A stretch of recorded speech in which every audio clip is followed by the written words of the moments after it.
Mo yung si Minduk, yung isang Vietnamese na tumakas doon sa property mo at pumunta doon kay Mr. Santa Maria.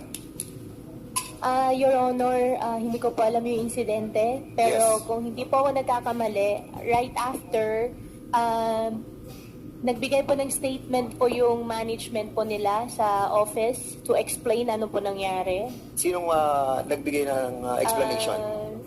From the management of Zunio 1. And during that time that tumakas yung Vietnamese na yon, si Nguyen Minh Duc, according sa kanyang affidavit, siya ay hinair bilang isang chef, cooking position for Vietnamese nationals.